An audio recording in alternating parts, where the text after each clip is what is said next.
right, everybody. Thanks for joining us today. We've got an interesting episode to chat about today. We'll share with you in just a minute why that is. We're actually going to introduce both Chase and myself, of which our last episode was getting to know Chase a little bit better. So I use the same topics that we feel are important for you to know about us as lenders and realtor. So we're going to cover the most important ones first as we go along, but I'll try to be driving the platform here at the same time as we're having this conversation. So we'll see how it goes. And of course, talking about yourself is always is often uncomfortable. So it might be an interesting show for sure. But let's bring our co-host on, Chase Hodson. How are you doing today, Chase? Good. Good morning, Jerod. How are you, my friend? I'm good. Did you like how I set that up? Absolutely. Like, hey, if this doesn't go well, we're not surprised. That's right. It's what we expected. We planned it that way. Well, we try to plan out what we're gonna talk about, and of course, we feel like we should share kind of who we are, and I think both you and I are the type that we felt kind of a little bit of something in our gut that was like, that's uncomfortable, but needs to be done. So here we are. Yeah, for sure. Definitely. Myself is my worst topic to discuss. Absolutely. Yeah. Well, let me do a couple of real quick housekeeping things and introduce myself briefly, and then we can get into the discussion here, and then we'll just see how it goes. For those of you who I haven't met, my name is Jerod Lee. I'm the associate broker and team lead here at My Home Connection, also known as MHC Realty. The sponsor for today is the Perfect Home Buying Process. We've spent the better part of a couple of decades putting this together with you. I have a special promotion going on with Chase and Summit to help out with your costs in the way of up to $500 on your appraisal and up to $500 on your home inspection at closing, and then just a myriad of options and tools to help you throughout your home buying process with podcast, industry secrets, reports, things of that nature. So we've just tried to create a platform to make the home buying process that much easier and hopefully inject a little bit of fun. So with that, we'll bring Chase back on and just try to map through the best way to give some folks insight, I guess, to the realtor side of things, specifically how I choose to approach and conduct myself as an agent in the industry. Yeah, absolutely. Well, I don't know. For me, it's kind of like what we started with last week when we were talking about me. It's so nice to be on this side now, though. I got to be honest. I bet. It, it, I think the most important thing is for people to know what drives you, right? Like, where does that come from? Where does it originate? The passion that you have. What, so that, I guess that's the question, man. Like, where does your passion lie? What really drives you to get out there and do what you do? Yeah, I think that can be kind of a flippant answer sometimes for some folks, but I think it's been a good exercise, both you and I, because you told your story last week, and I'm aware of it. But I think for folks that spend the time to really identify why they do what they do, what drives them, what their purpose is just absolutely key. And I guess what I've found is I thrive on emotional currency. It's this, obviously we know what currency is, but what is emotional currency? And that's the interaction with people. And, maybe some people call it people pleasing, I don't know, because that can be a little unhealthy. But just, serving others and seeing them meet their goals and objectives as it relates to home ownership.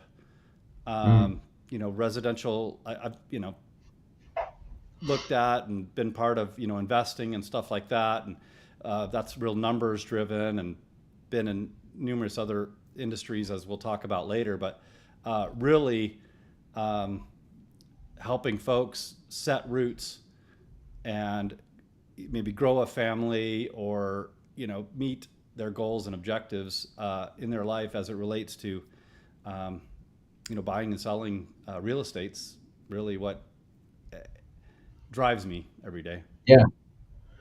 Well, that's awesome. And from knowing you so well, as long as I have, I know that extends way beyond your job, right? Like that service heart that you have, helping others.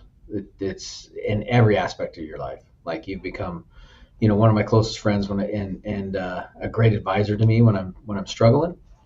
And I've seen you do it and heard you talk about doing it for other people as well. And it really does translate into your job. Like that's the important part, right? Like we can all have that in our private lives, but like it has to be the same everywhere, right? You have to be able to carry that through in all Yeah. aspects of your life. Yeah, my approach is, or belief is that we're an integrated being, and maybe some people can do it, but I can't. I can't compartmentalize different areas of my life. So I can't say my work is my work, my professional personal life is my personal life. It's just a life, Yeah. and my clients are just clients. I'd like to think they are or going to be good friends. Yeah. Um, I love that. That's how I was raised as well. Like we talked about, my parents' business and all the subcontractors, all the employees that we had were family, mhm. right? And I can see that in you. That's probably why, that's probably why we work so well together is because that's Like-minded. like-minded, and that's what I know, right? And to be around people, and I think it's fewer and far between these days, right? Like we talk about this a lot, the service aspect of all business and all life is like it's not the same as it was 20, 25 years ago, right? Big Yeah. changes. Yeah, we've talked about kind of our frustration about the industry being very transactional, Hmm. and that happens in a lot of industries as time goes by. But you and I, I guess old school or whatever you want to call it, but it's a relational business, and I think it will always be a relational business. And for people that don't treat it like that, aren't doing it right and miss the mark. And one of the reasons that I believe wholeheartedly in that is I believe a successful real estate agent should set up a self-sustaining business that Hmm. generates repeat and referral business. If you are in this for the long haul, this is a marathon, not a sprint, and you should create an environment where people contact you, people that you've helped before or people that you've helped before that referred somebody to you. Ultimately, that is going to create the most healthy business for you. Yeah. And Yeah. you only do that by far exceeding people's expectations by becoming their friend and um, the whole no you don't care what they know until you know what they boy, I'm going to butcher that because I'm talking about myself, so I'm probably stumbling over this, but nobody cares what you know until they know that you care. And Right. you care about your friends. you know Anyway, I'm probably getting a little mushy, but uh, No, I like it. It shows who you really are, right? Like, and that's I think both of our goals is to build that network of people that trust us, and you only like any business, right? Like if you approach it like you approach your life, like you're trying to make friends, you're trying to build relationships, right? That's who people want to work with, is who they trust, and you trust who you know, yep. right? And who you like. And so if I see a lot of when you talk about compartmentalizing, you see a lot of business people in all aspects that are not the same person in their private life that they are every day in their business, and that Right. drives me crazy. Right. Like, yeah, that honesty and that openness is so important to building long-lasting, deep relationships, not just in your life but in your business. Yeah. And man, you hit that right on the point every time. Yeah. Well, and I think there's some aspects of our business that it can become very high tech and Mm, automated, but the art of high touch can get lost by automating a lot of that. And then, by the way, how people get into the industry and how we communicate them because of technology.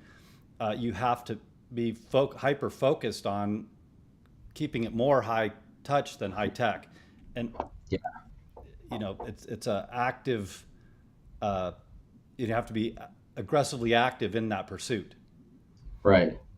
And that's, yeah, when you talk about tech, like that's life, right? Like Yeah. anymore, everything's tech. And I think that's where someone like you wins every day, is because, like most people, we're losing that art of being able to talk to people, to look people in the eye, to actively listen to their needs and their desires, and their hopes and dreams and all of that. And um, yeah, like being able to communicate on that level, man, it's a dying art. It really is. So Well, I think it all goes back to the, do you care thing? Because if you care about somebody, you listen. yeah, If, I hate to be kind of blunt, but if you looking for a paycheck, you don't care as much. true. So if Yep, you genuinely care for somebody's best interest, which, I define as love, if you yep, love somebody, you want the best for them. And if yep, you're in a capacity to serve them and help them, ours is in real estate, in the real estate industry, you want the best for them. So then you listen the best because you care the most. But anyway, yeah. again, a little mushy, And but and with that right comes the education piece, mm, yeah. right? Like if you have their best interests at heart, you want them to understand what's going on. Yeah. Yeah, I think you and I align very closely there because, as in your conversation, in our episode about you, we both have kind of educator backgrounds, and that really drives us. We love sharing knowledge and, helping people see all the options, putting them on the table, and making good decisions one way or another. And that's a sign of a good educator. Are people, Yeah, you're not just doing something for them. In some cases you are, but in others you're like, I want you to feel comfortable with this. I want you to feel yeah, confident in this. And you yep, do that by educating them on what's going on. You know, Quite often I'm honest with folks that, hey, I'm probably an over talker. Like sometimes you might get annoyed because I'm talking so much, and I'll try to be sensitive to that, but I'll err on the side of over communicating than under yeah, communicating because there's a lot going on here, and I have no qualms repeating myself because there's a lot going on, and you might not have, you know, got the full gist of something the first time or whatever. So I think educators an important piece. well, it's like being, a father, or being whatever, right? Like you always want to pass along the knowledge that you've gained in your lifetime, right? Whether it's whether it's personal, whether it's business. And buying a home is, the biggest purchase that the majority of the country is ever going to make, Yeah. right? And so understanding what that is and how to best maximize that opportunity, and therefore maximize your benefit as, financially, that's so important. And you Yeah. need somebody that can guide you through that process, like you. Yeah. Well, and the other piece is, this is a high anxiety business. Anxiety can pump up, right? Really? Are you sure? Yeah. Yeah. Well, I mean, you said it, right? This is a big deal. This is probably the largest financial transaction people do, and there's a lot of moving parts, right? Literally and figuratively, right? You're juggling a lot, and in this business, we don't joke, but we say there is no identical. There's no two identical real estate transactions. It just doesn't happen Yeah. because personalities are different, properties are different, time is different. I mean, there's just Mhm. so. What I'm saying is, there's a lot of room for something to come up, and when it comes up, hopefully you've educated, our client slash friend, so to Yep. help them minimize that anxiety. Because like, okay, I was told that this is what we're doing, and by the way, these are some options we might need to entertain when this comes up, as opposed to Yeah. springing on them and you didn't teach them anything or educate them on anything, make them aware of anything, and all of a sudden, boom, here we go. Yeah. 'Cause people put enough stress on themselves when they're spending this kind of money, right? And they see that 30-year fixed mortgage and that amortization page, and like there's so much stress, right? And so yeah, Pages, pages, right? numerous. So yeah, so right, like to alleviate that stress is everything. Like the process should be like, it's exciting, like especially with a lot of clients we work with, or first time home buyers. Um, it's exciting. It should be exciting. Yeah. It should be some anxiety ridden mess. every Right. time. Yeah. I'd hate for people that have the ability to go a long way with wealth generation or just life progress or what have you because of a bad experience. In life, Yeah. uh, uh, real estate changes lives, many lives in very significant ways. And if you Right. have that bad experience, you're like, I'm never doing that again, you could be missing out. So Yeah. I don't want to pretend that we make it, we call it the perfect home buying process. That's an aspiration, Yes. and we are always shooting for that goal. Um, I kind of question whether that was a good title or not, but I had to make it the aspiration. Yeah. So, No, absolutely. Yeah. So much of it's out of our hands, right? We can control what we can control and educate people through the process so they're prepared when things come up. yeah, So, yeah, yeah. So, um, so I know a little bit about you, but background wise, let everybody know where you came from and how you end up here. yeah, I appreciate that. I'll try to map it to what it means, for the folks watching, not just, Mhm. you know, make it boring about me, but my dad was Navy for 23 years, and we moved every 3 years. And that's Mhm. all to say, I have a very high degree of knowledge or awareness or experience with moving and the Yeah. things associated to that. And by the way, a lot of different areas of the countryside, both Yeah. in the U.S. and internationally. Oh wow. So I can compare that to Idaho. Um, you know, I've seen, the southeast, the southwest, the northwest. A lot of different area within the U.S. And I lived in Spain for a while. But all to say, weather, commute, pests, natural disasters. I mean, all the things, right? Right. I guess one example would be, from living in the Northwest and getting a lot of rain to living in the Phoenix area. Uh, and, No rain.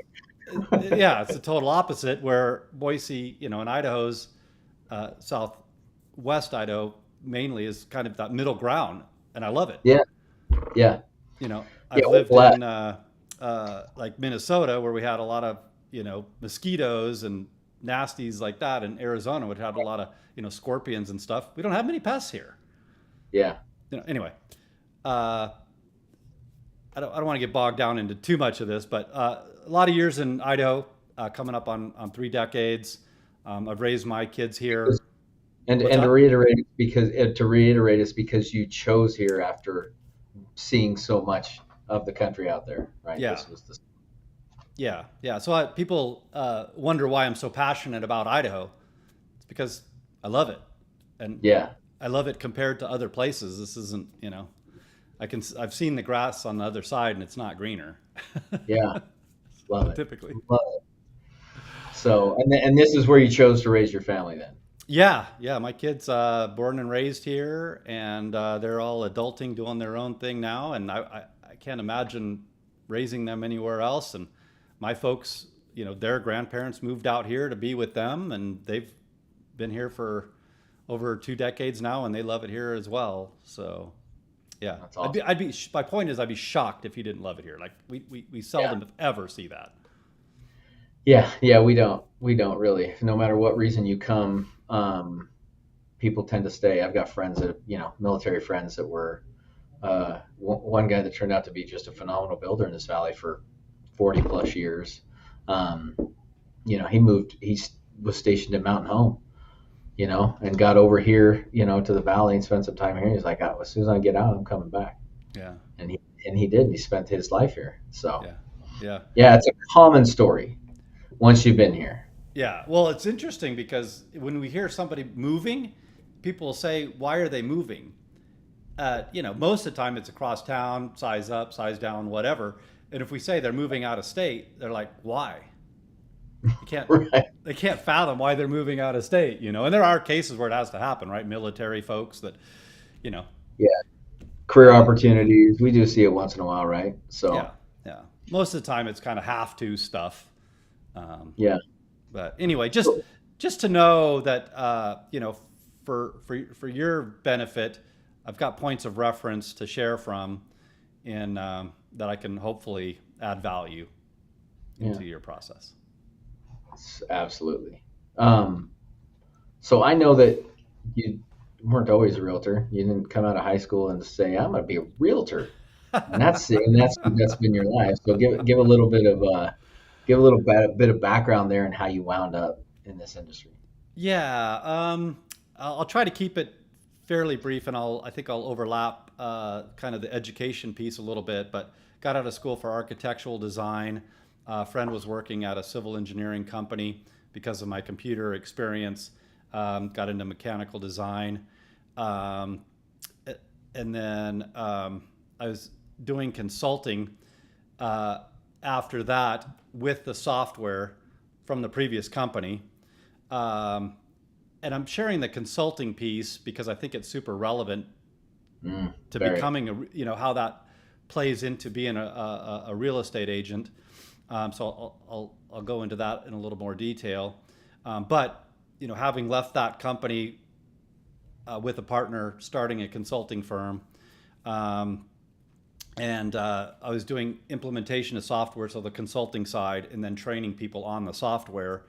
And it was very much kind of a information technology type environment, of Yeah. which I feel blessed to be able to take a lot of those past career experiences and bringing it into real estate, because as we know, a lot of stuff we do now is digital, online, computer based, and we just talked about training, you know, educating our clients. But the consulting piece, I think, is important, because in consulting, you weren't just a coach, which we do, right? We coach people in our business, but consulting is a very specific, uh, directive coaching, meaning we're going to look at what your objectives are and what you need to do, and we're going to be very, very specific and deliberate about it, not just Yeah. generalities. Like coaching's kind of point you in a direction, you get your Right. answers, you work on it. So I'd like to think I bring those past experiences into the real estate business, into being a realtor. Oh yeah. Absolutely. Absolutely. You're a fantastic consultant. Oh, thanks, man. I appreciate that. But you got to It's it, listen. it's so important, right? Like, and that's we talked about all of these things, right? Um, they all tie together. Like, if you're going to be the best at in this industry, like this, from the service to understanding the state and what it has and what it doesn't have, and the consulting piece and the training and the coaching, because you're right, consulting is so much different. It's just like with my job, like I could say, hey, this is what you need to do in a loan, but understanding that there's a lot of options, a lot of ways to achieve what you want to do, and this is the one that I recommend, Right. but the choice is yours, right? Like, um, it's it yeah, it all leads down the same funnel, right? Yeah. And at the end, you got a realtor. Yeah, and that was one thing on the software side. You got this, you pay all this money, you go to install this software, but the software could be configured any number of ways. Right.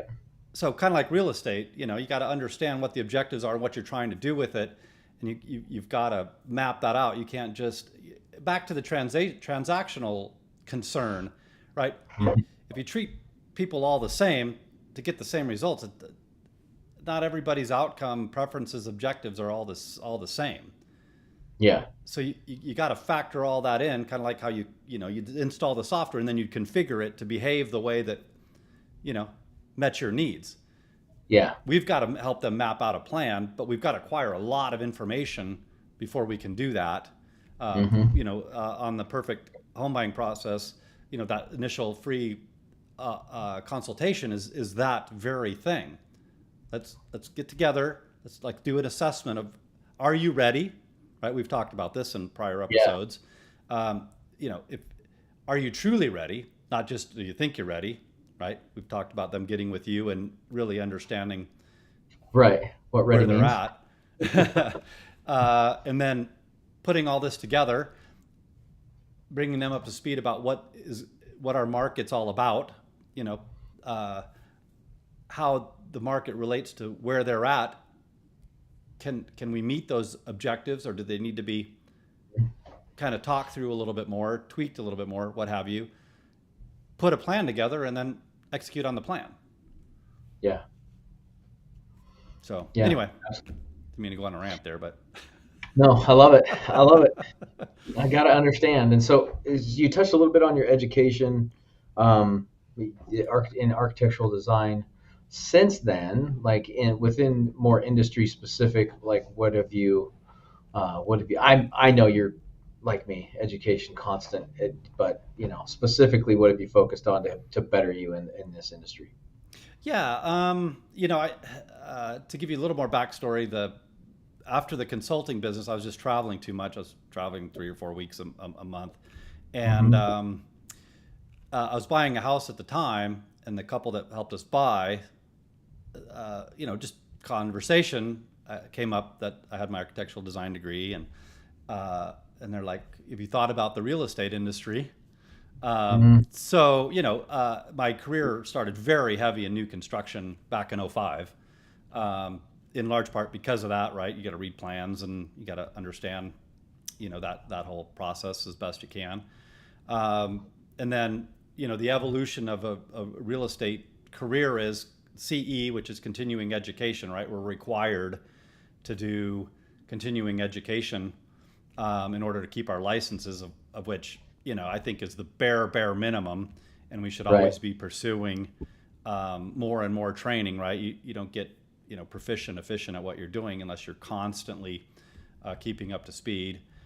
So I've done other things with other certifications to make sure that it's above and beyond, what the bare requirements are. Short sale certifications. Unfortunately, I went through the 0809 meltdown, mortgage meltdown, and had to help people figure out how to solve problems with distressed properties. Right. Short sale. I bought this house and now it's not worth as much as I bought it for, and now I can't afford it. You know, Mm. Solve some problems. You know, Yep. get a certification to figure out how to work with banks and how to work with homeowners and put all that together. Certifications with how to be consultative. They called it a sales consulting certification. I hate the word sales, um, Yeah. but the idea is be a consultant in the Yes. sales space. Don't Yep. just sell people stuff, help them buy. Yeah. So anyway, I don't want to belabor that whole thing, but I just focus on things that are going to make me more valuable to my clients, and And your education's a team big as piece of it. well. What's And that? your team as well, right? And your team as well, right? Being a team leader there at Real Broker, and Yeah, having I know personally that you're constantly working on ways to educate and better the opportunities for your teammates. yeah. I am a huge proponent of education for myself, so that I can provide value to the agents on my team. Um, One of the certifications I got in the past was train the trainer. Train Love people how to train. Yeah. Um, so I have a great appreciation for how it is that you train. How to be Yeah. concise and articulate. You know, um, what have you. There was one other thing I was going to comment on that, but it kind of escaped me. But anyway, it's So important. I've got yeah, we haven't talked about this, but um, I want to throw you a couple curveballs. Oh, okay. So, we've kind of gone over the basics, right? Like not basics, but help people understand who you are and where you come from and what your goals are.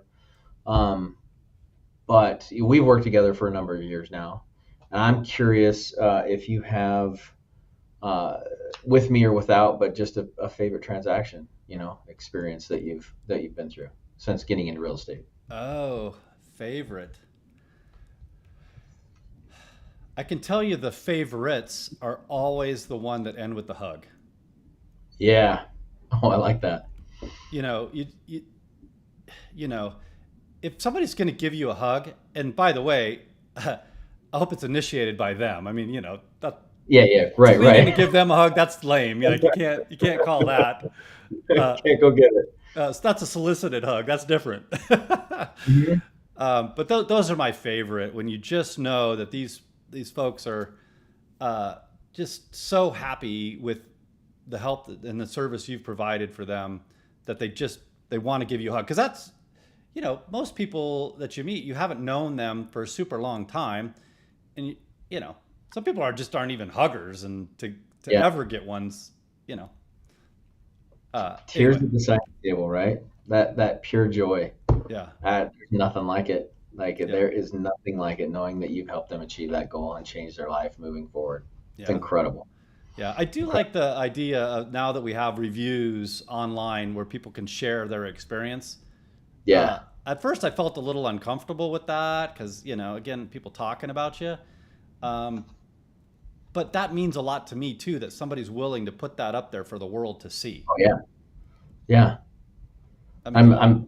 I guess I'm a little, I love that, but I also love the accountability, right? Mm, That online accountability. Okay. I gotta be at my best at all times. yeah, yeah, So, yeah, one more, a yeah, little bit more pressure here, sure. and then we can end it. We don't want to drag on too long. So, but I'm curious.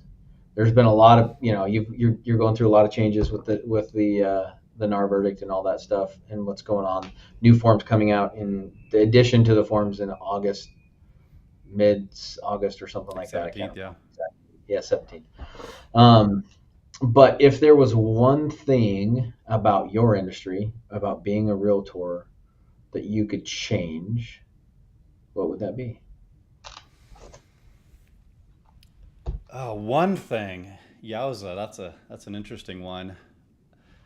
Uh, I almost didn't get into this industry. Um, we were talking about this, my wife and and I knew that realtors weren't looked at very. Uh, I think we were right next to used car salesmen in the I think they're pretty close. right, right. And man, I'll just be honest. I struggled with that association. That probably Hmm. sounds really bad to say, Not at all. but my wife said, "Why don't you up to help to up the bar, to raise the bar in the industry?" And so what I would change is the level of professionalism. Yes. And it, I love what I do and I love this industry, but when I can run across unprofessional behavior, it just grinds me. Yeah. And you know, I should be a little more, give a little more grace. I spent a lot of time in corporate America Hmm. prior to real estate, and there's varying degrees of professionalism, but I can guarantee you it's a lot higher than the average in our industry. Right. You know, Right. so anyway, that's the short answer. Is I would raise the professionalism not just a little bit, but a lot of it, and if I can participate in that, I love that, and I love that you put it on you to help do that instead of they need to do this or they need to do that, right? And I agree wholeheartedly.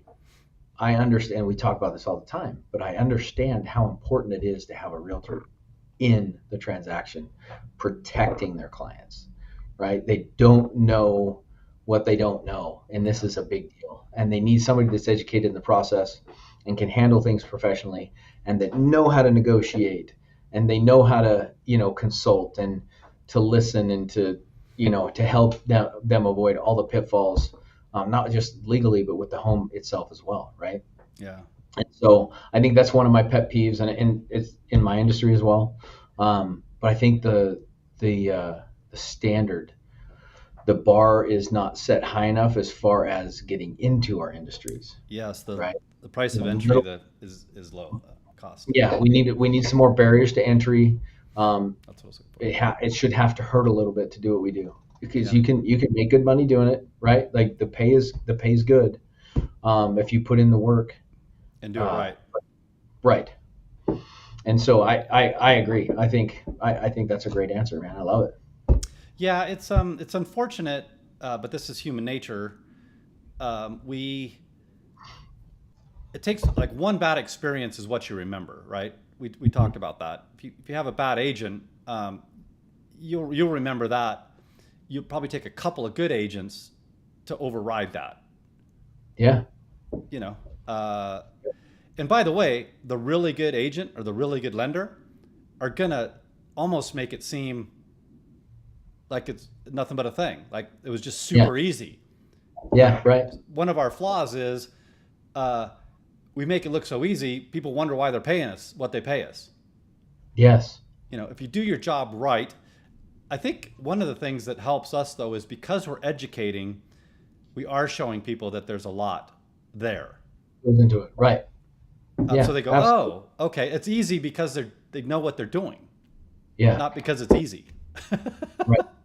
Right. Easy but easy. Right. Yeah. Yeah. The oversight and the regulation make everything difficult in our industries, but no, I love that. And there's great agents out there. People need to Yeah. know that. There's great agents out there. There's professional agents out there. We're not saying the industry as a whole is a bust because it's not.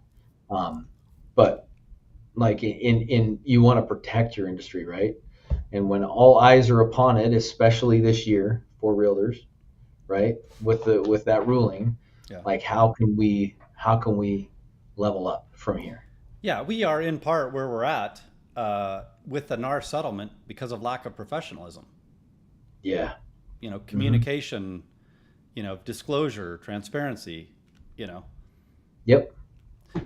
Yeah. And So there was something else that occurred to me as well. Oh, and that was it can be, you know, from big things to little things. I had I won't spend a lot of time on this, but a conversation with an agent. We were in multiple, we're still in some areas and price points in multiple offer situations. And uh, my clients decided, you know what, we're not going to move forward with this uh, for a few reasons, just kind of mutual decision. And I reached out to the agent formally and said, hey, just so you know, we're going to rescind, you know, our offer and, you know, wish you all the best. Uh, and I was surprised by how much she was surprised. hmm. She literally called me after receiving that and said, thank you for communicating and operating.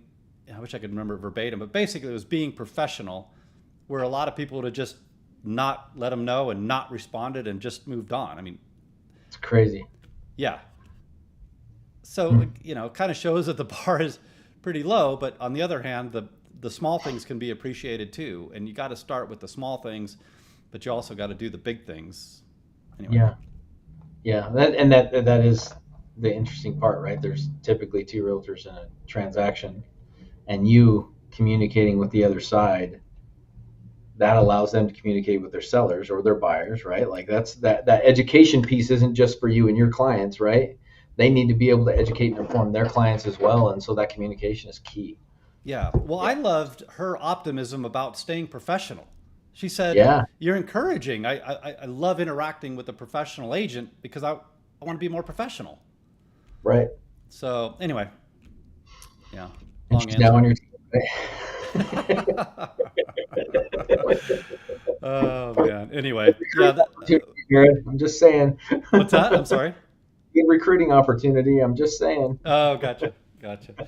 Yeah. Well, as usual, we blew right through the 30 minute, not too far past it, but I think it's all good stuff. But well, for those of you that stayed on this long, I hope there wasn't too many tinge moments because I'm not that guy that does well talking about myself. So cringe, I meant Yeah. moments. But I hope with these two episodes, if you haven't seen Chase's, please go listen to that because if you're looking for lending, you want to know Chase's heart and his experience and give him an opportunity for sure.